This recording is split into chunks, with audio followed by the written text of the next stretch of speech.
আসসালামু আলাইকুম গাইস, আপনারা দেখতে পাচ্ছেন আমরা বিকেলবেলা পজেটের সেরেমনি হাঁটতেছি এবং পজেটে কোনো মাছ টাছ মারা আছে না ওগুলো দেখতেছি।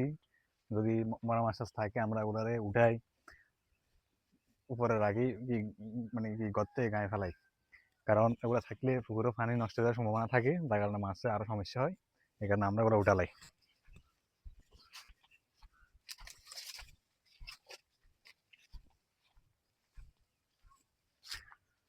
আপনারা দেখেন, এগুলো হচ্ছে আমাদের টেস্টারগুলো থাকলে মাছ আর সমস্যা করতে পারে না, যার কারণে আমরা পুকুরে অনেক দীর্ঘমেয়াদী টেকসই হয়। ফারের ক্ষতি হয় না, বছর বছর মারি কাটা লাগে না। এই কারণে আর আমার হাতে যেটা দেখতেছেন এটা হচ্ছে যে আমরা যদি মরা মাছ টাছ থাকে তাহলে এভাবে এরকম মাছের এটা দিই, আস্তে করে উড়াই, তারপরে উপরে আমরা রাখি দিতে পারি। তার কারণে আমাদের কাজ করা অনেক সহজ হয়ে যায়।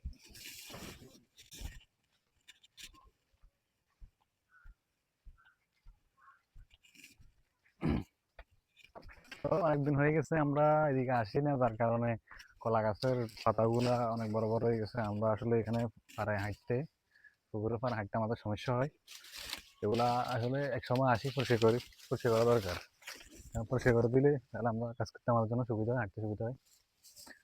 তো দেখা যার কলার তো অনেকগুলো হয়েছে, বড় হয়েছে, পাকার মতন তো মানে এটা পাকবে না, পাকার সম্ভাবনা আছে, এটা পাতিস।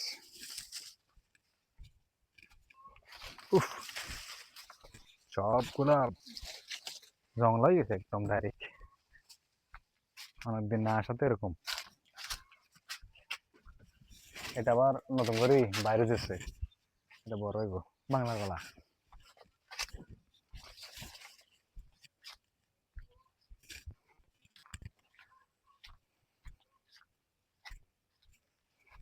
গাইস, আপনারা দেখতে পাচ্ছেন এটা হচ্ছে আমাদের মিষ্টি কুমড়া গাছ।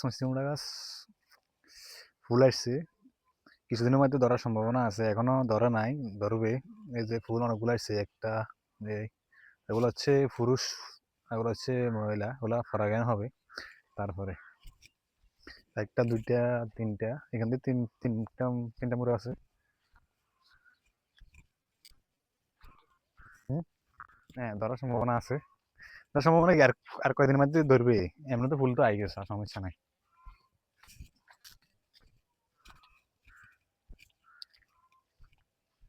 এইদিকে আমরা আস্তে আস্তে আমাদের বাসার দিকে চলে যাইতেছি, কাজ প্রায় শেষের দিকে। এই তো এখান দিয়ে আছে এক মুড়া, তারপরে এদিকে আছে আমাদের শিম গাছ। শিম মোটামুটি হয়েছে, খারাপ হয় নাই, আমাদের খাওয়ার মতো চলে। আর এই সাইডে যেটা দেখতেছেন পুকুর, এটা হচ্ছে আমাদের রেনুর, এটাতে ফাঙ্গাস মাছের রেনু আছে প্রায় 40,000-এর মতো। এখন 2 থেকে 3 ইঞ্চি হয়েছে, আরো কিছুদিন সময় লাগবে, তারপরে আস্তে আস্তে আমরা এটা থেকে ইয়ে করে বড়টা দেব। কারণ এখনো এখানের ছোট তো, বড়টার এখানে বড় আদার খাওয়ার এখনো সময় হয়নি। যখন বড়টার আদার খাইতে পারবে তখন আমরা ওটাতে রিকভার করে দিব আবার নতুন করে। আর হচ্ছে এটা হচ্ছে এদিকে যেটা দেখতেছেন এটা হচ্ছে আমাদের মরিচ গাছও ফুল আসছে কিছুদিনের মধ্যে, আমরা খাওয়ার মতো আমাদের সেই ইয়ে হয়ে যাবে।